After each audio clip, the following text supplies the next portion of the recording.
warahmatullahi wabarakatuh.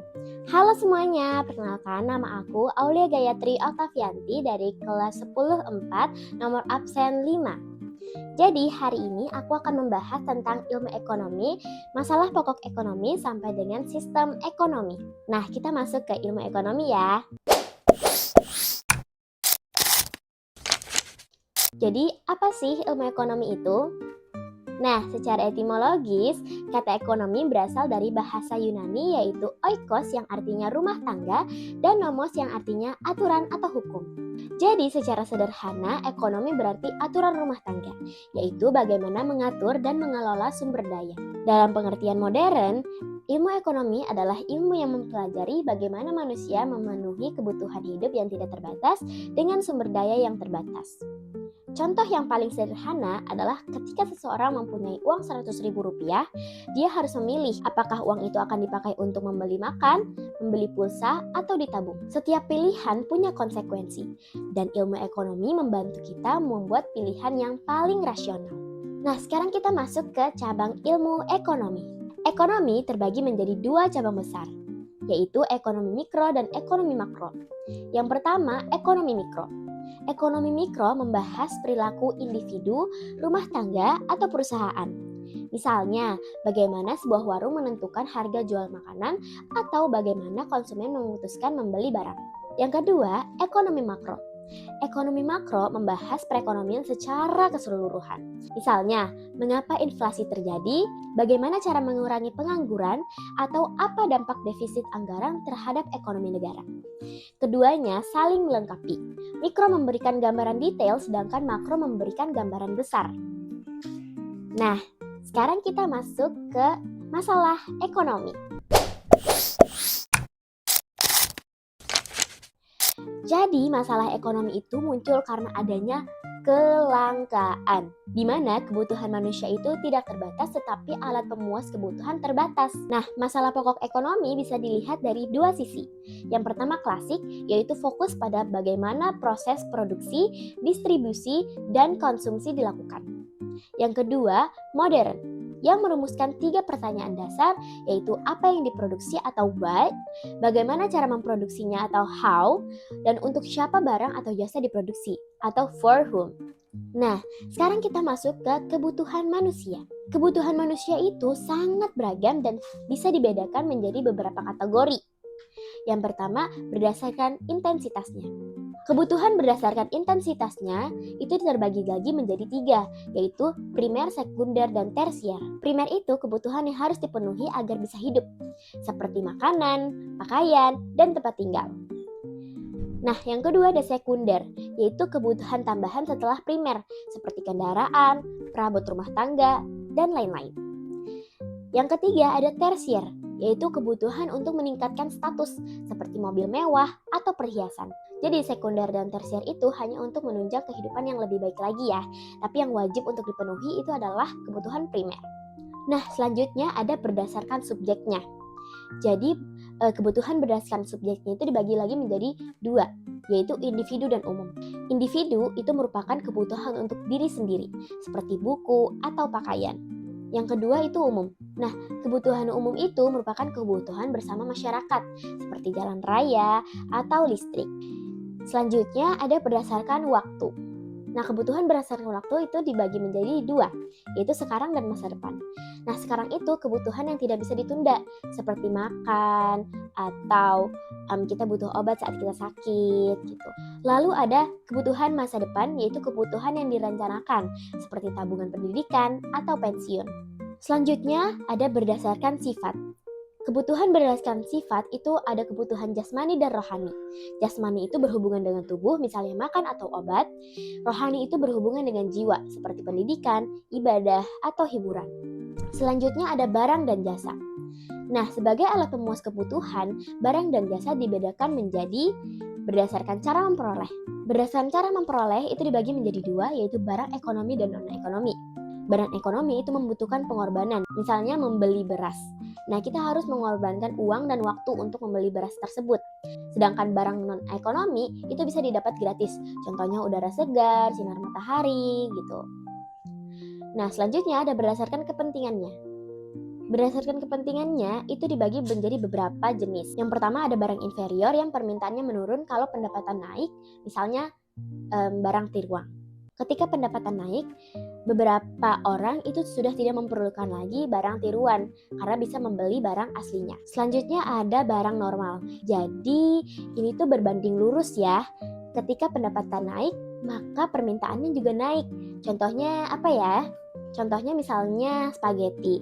Nah, ketika pendapatan seorang naik dan dia ingin membeli spaghetti lebih banyak, maka permintaan spaghetti akan meningkat dibanding ketika pendapatannya masih di bawah. Nah, selanjutnya ada barang esensial. Nah, barang esensial itu sangat dibutuhkan tanpa melihat tingkat pendapatan. Contohnya itu seperti bahan pokok makanan. Itu kan sangat penting ya, nggak ngelihat dari pendapatan orang itu sedang naik atau sedang turun, tapi karena barang esensial ini sangat dibutuhkan, makanya dia itu tetap dibutuhkan baik saat pendapatan seseorang turun maupun saat pendapatan seseorang naik. Selanjutnya ada barang mewah. Barang mewah ini dapat meningkatkan status sosial seseorang. Contohnya mobil sport, tas mewah, sepatu mewah, dan segala hal yang berhubungan dengan barang yang harganya mahal. Selanjutnya ada berdasarkan penggunaannya. Berdasarkan penggunaannya dibagi lagi menjadi dua, yaitu barang pribadi dan publik. Barang pribadi ya yang digunakan individu, contohnya pakaian. Nah, barang publik itu yang digunakan bersama, contohnya jalan raya atau transportasi umum. Nah, selanjutnya berdasarkan hubungan pemakaian. Yang pertama ada barang substitusi, yaitu barang yang bisa saling menggantikan, contohnya seperti beras dan jagung. Yang kedua ada barang komplementer, yaitu barang yang ketika digunakan bersama maka fungsinya akan bertambah, seperti sepatu dan kaos kaki, kemeja dan dasi, seperti itu. Nah, selanjutnya ada berdasarkan proses pengolahannya. Jadi berdasarkan proses pengolahannya itu dibagi menjadi 3, yaitu barang mentah yang belum diolah seperti kapas, barang setengah jadi yang sudah diproses tapi belum siap pakai seperti benang, dan barang jadi yaitu barang yang sudah siap digunakan seperti pakaian. Nah, selanjutnya ada berdasarkan sifat. Berdasarkan sifat itu dibagi lagi menjadi 2 teman-teman. Ada barang tetap, yaitu tahan lama seperti mesin pabrik, setrika, seperti itu. Nah, ada juga barang bergerak, yaitu barang yang cepat habis nih teman-teman, seperti bahan bakar gas atau air galon. Nah, selanjutnya ada kelangkaan. Jadi kelangkaan itu adalah kondisi ketika sumber daya terbatas, sehingga tidak mampu memenuhi semua kebutuhan manusia. Penyebabnya itu banyak teman-teman, yaitu bisa keterbatasan sumber daya alam, kerusakan sumber daya akibat ulah manusia, seperti pencemaran atau penebangan liar, terus juga keterbatasan kemampuan manusia dalam mengolah sumber daya, lalu pertumbuhan kebutuhan yang lebih cepat daripada ketersediaan barang. Nah, sekarang kita masuk ke opportunity cost. Karena adanya kelangkaan, manusia itu selalu dihadapkan pada pilihan. Dan setiap pilihan berarti ada sesuatu yang harus dikorbankan. Itulah yang disebut opportunity cost atau biaya peluang. Definisinya adalah nilai dari alternatif terbaik yang harus dikorbankan ketika kita memilih suatu pilihan. Contohnya, ketika pemerintah harus memilih apakah dana digunakan untuk membangun jalan tol atau rumah sakit.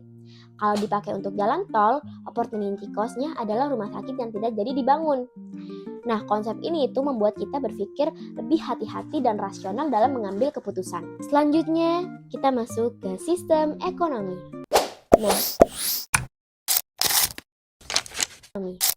Nah, untuk menjawab masalah pokok ekonomi, setiap negara itu menggunakan sistem ekonomi. Yang pertama, sistem ekonomi tradisional.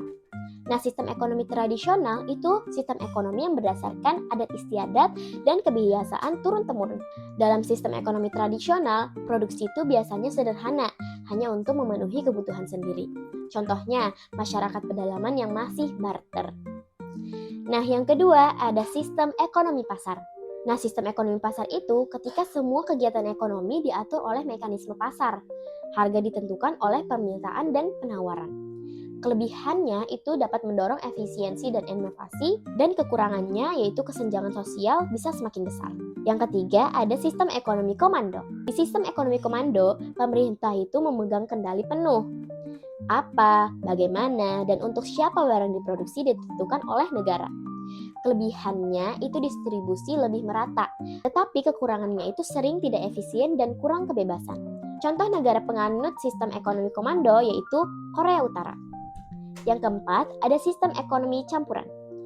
Di sistem ekonomi campuran ini terdapat perpaduan antara mekanisme pasar dan peran pemerintah. Contoh negara penganutnya yaitu Indonesia, di mana masyarakat bebas berusaha tapi pemerintah tetap mengatur sektor penting seperti bahan bakar minyak dan listrik. Yang kelima, ada sistem ekonomi syariah. Sistem ekonomi syariah itu sistem ekonomi yang berlandaskan pada Al-Quran dan hadis. Ciri utamanya yaitu keadilan, larangan riba, kewajiban zakat, dan adanya distribusi kekayaan yang merata. Contoh nyatanya yaitu bank syariah, zakat, dan wakaf produktif.